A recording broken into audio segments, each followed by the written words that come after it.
twongeye turatomboye bana b'Imana kuba duhamagara Nyagasani ku neza ye. Ku izina ry'Imana Data na Mwana Roho Mutagatifu, amen. Amahoro bana b'Imana, nimuhumure, Imana iradukunda.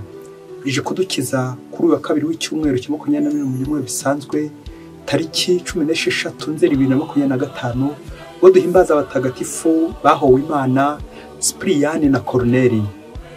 Ngaya masomo agiye kuduhuza n'ab'ijuru.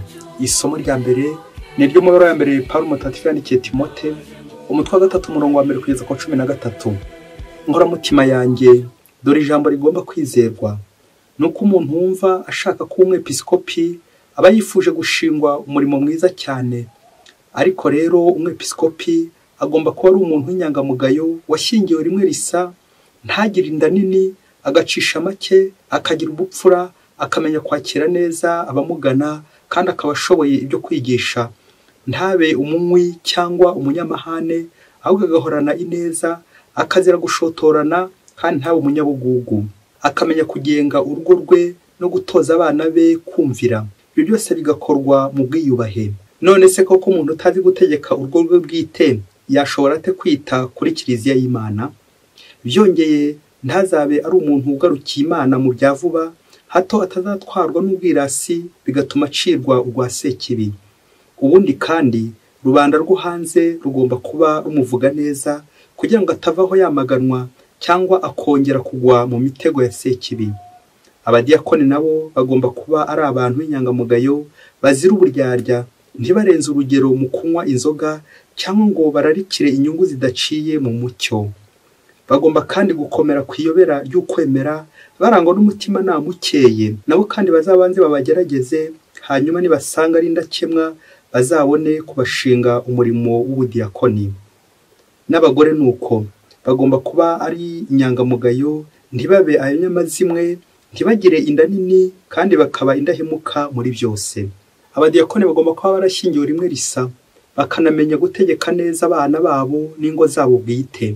Koko rero abatunganya neza imirimo bashinzwe bibahesha umwanya w'icyubahiro, bakanabikesha gushira amanga mu kwemera bafitiye Kristo Yezu. Iryo ni ijambo ry'Imana. Zaburi ni 101. Ngiye kwibanda ku nzira y'ubutungane. Ngiye kuririmba impuhwe n'ubutungane, maze ngucurangire wowe Uhoraho. Ngiye kwibanda ku nzira y'ubutungane, mbese uzansanganira ryari? Nzaharanira ubutungane bw'umutima wanjye mu butubana. Sinzigera nshimishwa n'ibidakwiye, nk'uko nanga imyifatire y'abahakanyi. Ubeshyera mugenzi we rwihishwa nzamucecekesha. Abasuzugura abandi n'abirata, abo sinzabihanganira. Mu gihugu nzahitamo abantu b'inyangamugayo, kugira ngo abe ari bo bankikiza. Ugendera mu nzira ziboneye niwe uzambera umunyamirimo. Ngiye kwibanda ku nzira y'ubutungane. Nyagasani Yezu nabane namwe. Amagambo y'Ivanjili ntagatifu kwanditswe na Luka, umutwe wa 7 umurongo wa 11 kugeza ku 17. Muri icyo gihe Yezu arakomeza ajya mu mujyi witwa Nayini. Abigishwa be n'abandi benshi baramukurikira. Ngo agere hafi y'irembo ry'umujyi, ahura n'abahetse umurambo bajya guhamba umuhungu w'ikinege, nyina akaba yari umupfakazi, kandi abantu benshi bo muri uwo mujyi bari bamuherekeje. Nyagasani amubonye amugirira impuhwe, aramubwira ati, wirira. Nuko yegera ikiriba agikoraho, abari bagihetse barahagarara. Aravuga ati, wa musore we, ndabigutegetse, haguruka. Nuko wari wapfuye areguka, aricara atangira kuvuga. Yezu amusubiza nyina. Bose ubwo barabataha, basingiza Imana bavuga bati, umuhanuzi ukomeye aduturutsemo, kandi Imana yasuye umuryango wayo. Iyo nkuru isakara muri Yudeya yose no mu gihugu cyose kikikije. Bayoboke b'Imana, nimugire amahoro. Aha tugeze ni kuri buri munsi.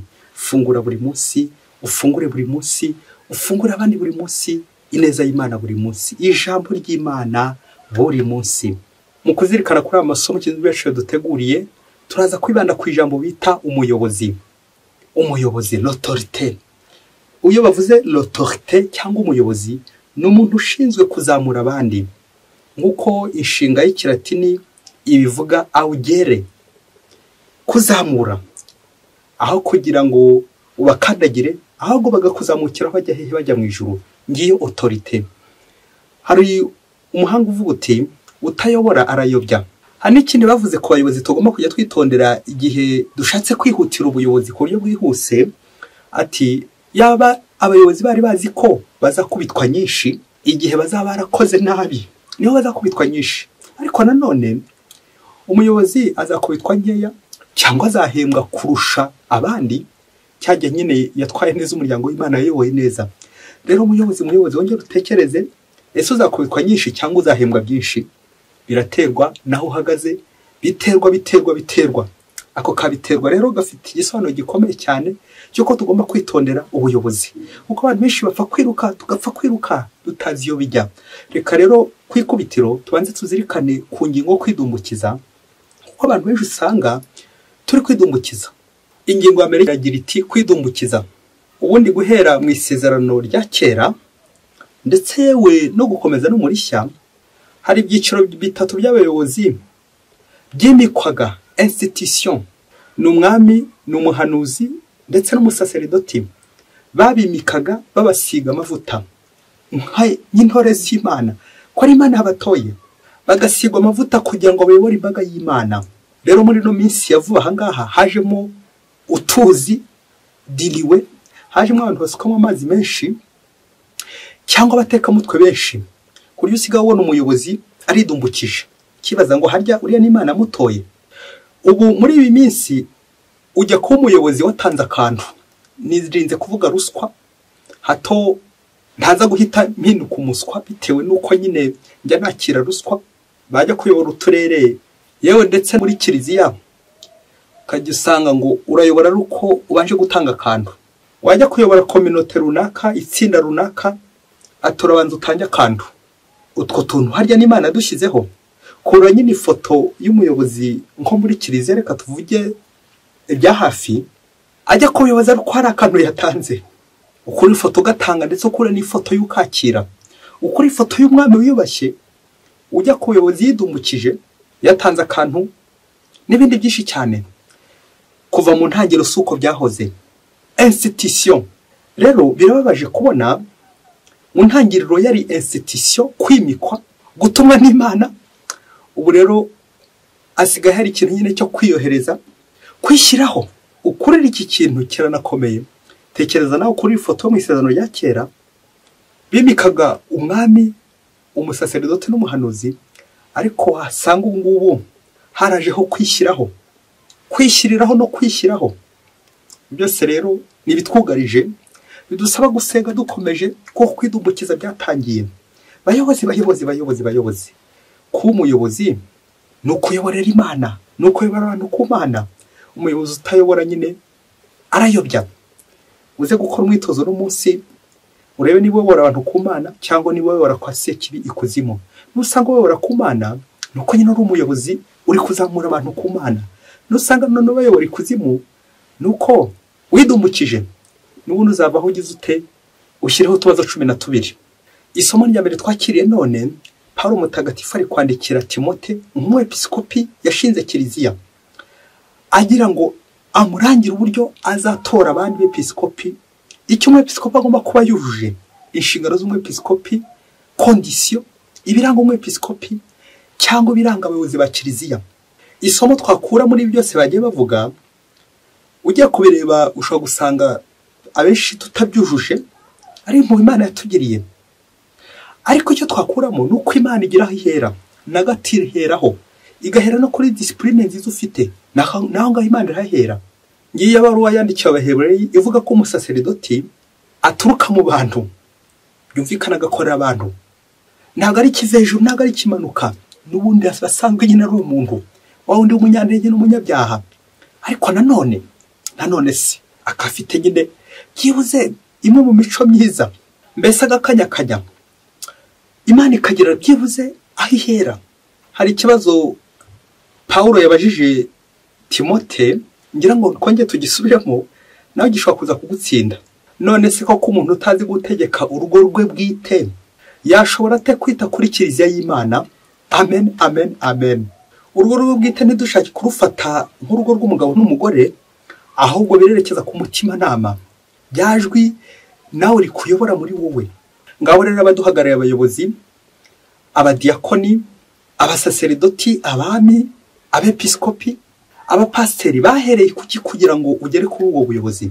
Niba koko ugifite umutima nama ubushishozi, mbese umuntu mukuru ngo uyu muyobozi ugomba kumenya kwiyobora, akamenya kuyobora ururimi rwe, akamenya kuyobora umubiri we, akamenya kuyobora umutima nama, kumva ijwi ry'imbere, hanyuma ngo nyine niwe bashobora guheraho kugira ngo nazayobora abandi.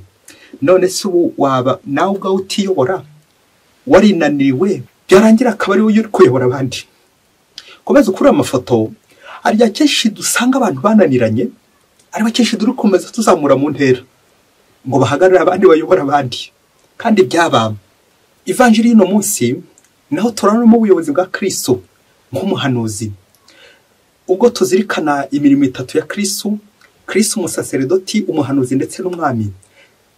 Trimunera Christi, munus docendi, munus sacrificandi, munus legendi. Umurimo wo kuyobora, kwigisha ndetse no gutagatifuza. Iyi mirimo turamva koraniye muri ino vanjiri yose, ariko cyane cyane bagarutse ku ubuhanuzi. Umuhanuzi ukomeye duturutsemo kandi Imana si umuryango wayo. Amen, amen. Abantu benshi muri ino si bavuze umuhanuzi, dukunze kumva guhanura ibizaza. Abandi bashaka guhanura, ariko bikaza kurangira bari guhanura. Kongere dutekereze uburyo Yezu aho muri uyu muryango, uyu mugore wari umupfakazi, akubitiye kubura umugabo, none akubitiye no kuba umwana w'ikinege nawe agize ate arapfuye. Uwo mugore arasigariye hehe? Hari hasiga guhumurizwa, guhozwa na Yezu. Ngo uyu muhanuzi uhanura akavugira Imana aho kwivuguruza. N'abahanura b'inyuma bibeshya ko bari kuvugira Imana kandi bari kwivuguruza. Yezu rero yongera musubije ubuzima. Gusubiza ubuzima abari bihebye, abababaye, abashavuye. Ngo uyu rero umuhanuzi w'ukuri, Yezu Kristo nuvuga bikaba. Yezu Kristo cyavuze kiraba. Uzasanga abayobozi benshi akenshi ibyo bavuga bitajya biba. Kubera iki? Ni ukwidumukiza, bibagiwe gukurikira Kristo we ufite ubuhanuzi bw'ukuri. Muri iyi si turimo hadutse abahanuzi benshi, abahanura b'inyuma, bari guhungeta imbaga y'Imana aho kuyihumuriza, bari guhungabanya imbaga y'Imana. Bamwe bakaka amafaranga, bakaka ikiguzi kubw'umurimo bakora, umurimo w'Imana. Aturanza uduhe iki ngiki amafaranga, ndabanza gusengere, ariko nanjye uragira icyo umpereza. Ubwo ubuhanuzi kaza kurangira twarashyizemo utuzi, twarashyizemo amazi mu bintu by'Imana. Ndagusengera ariko nanjye mpereza kiriya. Mubyeyi, iyi nkuru ngiye gukubwira uyumva n'ubushishozi, byashoboka niba ufite agatambaro ka hafi ugafate kugira ngo wihanagure. Niwumva ufashwe n'ikiniga uze kwihanagura, fata agatambaro kawe. Umunsi umwe hirya kure cyane muri Afurika, ngo umubyeyi w'umukire yari afite ubukire bwa mirenge, ngo yacuruzaga zahabu. Nuko igihe kimwe kiza kugera byandi yuko nta gahora gahanze, aza kurwara, araremba, abura uko yabigenza, yenda gupfa. Abonye agiye gupfa, arembye kuri burembe, ahamagara abana be kugira ngo abarage. Mbere yuko agiye gupfa, ubundi yigendeye mu mahoro. Nuko hano barakorana, buri wese afite amatsiko y'uburyo se agiye kumuragira ibintu bikomeye cyane, zahabu ishyushye. Nuko wa mubyeyi agiye gutangira kuraga, muzarebere ubukire bwose nari mfite, muzaburebere muri banke. Ukakavuze banke, ijambo ryanga gusohoka ry'izina rya banke, aba bana bari kweramo amafaranga neza neza. Ngo ako kanya ati nukunanganaga, umwuka turarangira. Ageze ku izina rya banke, abana ntabashe kongera kumenya ahantu nyine iyo banke bazayibariza, bagira urujijo rukomeye cyane. Nuko abana basigarana amarira menshi cyane, agahinda, ishavu. Nawe urumva byakubaho. Tekereza umubyeyi yaratangiye tobora banke, none izina ntabwo rije, ahita apfa. Abana bagira ishavu n'agahinda. Nuko muri ako gakubuzo cy'ishavu n'agahinda haza kuboneka umuntu, arababwira ati nyamara hari ahantu nzi umupasiteri ajya azura abantu, agakora ibitangaza, agasengera abantu bakazuka, ariko bisaba nyine akantu. Nuko abana bati ibyo nabyo bagurisha ibyo bari bafite, bagurisha amatungo bari bafite, nuko abona ikintu gitubutse cyane nta nubwo ari akantu, nuko ngo bashyira wa mupasiteri usengera abantu, dore ko bari bamaze no kubaha ingero zabo yazuye, zabo yakoreye ibitangaza, zabari bafite umubumuga yabashije kuzanzamura bakabyuka. Nuko baragenda kugira ngo abasengere bose, asengere papa wabo witabye Imana, bicyongera azuke yibuze ababwira izina rya banke ayo mafaranga aherereyemo. Nuko pasiteri amaze kwakira rwa rufaranga rwari rushyushye cyane, aratangira arasenga. Nuko arasenga akajya abona umurambo utinyeganyeza, arasenga aba ntacyo biri gutanga. Nuko afata akakapu yari afitemo amafaranga agashyira imbere y'ishati, ubundi abwira abari gusenga ati mukomeze muhumirize museye cyane. Hanyuma arababwira ati hari umuzimu uri mu gituro wafashe uyu muntu, uyu namurekura arahita azanzamuka. Ngiye rero gushakisha ahantu hose hari umuzimu, igituro umuzimu atuyemo, ubundi njya kumwirukana. Mukomeze musenge, muraza kuntumaho ko yazanzamutse, muraza kuntuma ko yazutse, muzabaza kuntuma ko yazutse. Uko pasiteri yakagiye aragenda kugeza ku ndunduro, abandi nabo baracyahumije bari gusenga, undi nawe agiye kwirukana umuzimu uri mu gituro, na n'ubu ntaragaruka. Abandi baracyategereje ko wamurambuzuka.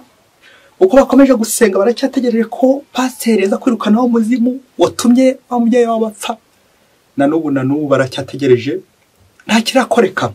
Bayoboke b'Imana, Yesu Kristo akuzwe. Ngiki cyo biti by'abapfu biribwa n'abapfumu. Reka dusoreze ku bintu bine biza kongera kugufasha kureba harya ubu uyobora hehe, uyobora abandi, ubayobora hehe. Icyambere, hari ukwidumukiza kwaje, buri wese ashaka kwihangishwaho ubuhanuzi, ushaka guhanura, wagira ngo abere ubuhanuzi, impano y'ubuhanuzi ari ukuvuga ibizaza, ari ukuzura abantu. Nyamara guhanura nta kindi ni ukuvuga ukuri, ni ukuvugisha ukuri, ni ukuba umunyakuri. Ubwo ni ubuhanuzi. Hari itegeko ngo niba waragiye ku buyobozi warariye ruswa, hakurikiraho ko iyo ruswa uzayigaruza muri ba bantu nanone bazajya bagusaba serivisi, hanyuma bwa nyuma ukazavaho nawe bagushinje ruswa, ukazavaho nyine uri umuswa. Niba waragiye ku buyobozi ubeshya, uzavaho nyine uri umubeshyi nyine. Icya kabiri twazirikana, twongere tube maso, abatekamutwe badusari benshi. Hari igihe usanga umuntu yitira pasiteri, ni umuntu w'Imana, ngewe rwose mpereza amafaranga agira cyane, ukaza gusanga abantu benshi b'abatekamutwe ibya 10 uratura ngaya, ngwino ushimira Imana, Nyagasani yaguhaye umwana, ngwino ushimira Imana, umubyeyi wari uzi urubyaro ngiye kumusengera, ngiye gusengera wapfuye azuke, ngiye guhindura aya mazi divayi, n'ibindi byinshi cyane tugenda tubeshyana. Ariko urabanza nawe ugira amafaranga ushyira hariya uza gushimira Imana. Ubwo ni ubuyobe no kwinda abatekamutwe. Icya gatatu, ibyo abapfu biribwa n'abapfumu. Koko usibye Yesu wazuye wapfuye, turibuka ko yazuye na Lazaro, ariko Lazaro nawe yongeye gupfa. Ninde muntu wakubeshya ngo arazura umuntu? Ukuri iyo foto nyine yo gushaka ngo umuntu azuke abanza kwerekeza amafaranga aherereye, narangiza yongere gupfa. Mbega ibintu dushakisha, materialistique nous sommes, dushakisha ibintu ariko nta buntu bw'Imana turi gushaka. Icyakane, dufata ingamba z'abatekamutwe badutse bashaka gutubeshya ngo tugiye gukira, ndetse rimwe tugashaka gukira ku ngufu kandi bidashobotse. Maze natwe dusaba inema yo kuba maso ndetse no guhumuriza abagenzi bacu, aho nakabaye umuhanuzi uhumuriza imbabare, indushyi, abapfakazi, imfubyi, hanyuma ngahindukira akaba ari baryo twabo guhumuriza abandi ngo Kristo natwe aduhumuriza, ko yegushinyagura uko Yezu ahumuriza uriya mupfakazi akazura umwana we. Natwe guhumuriza abagenzi bacu no kubafasha, kubitaho, kwirinda kubacyucyura no kubiba, kwenda kubatekaho umutwe, ahubwo tukabafasha, tukabegereza Imana, kuko kuyobora no kuyobora ku Mana buri munsi. Cornel na Cyprien batagatifu budusabire buri munsi. Mwese Imana ibahe umugisha. Imana Data na Mwana na Roho Mutagatifu. Amen. Padiri Masumuko Ladislas wa Diocese ya Cyangugu.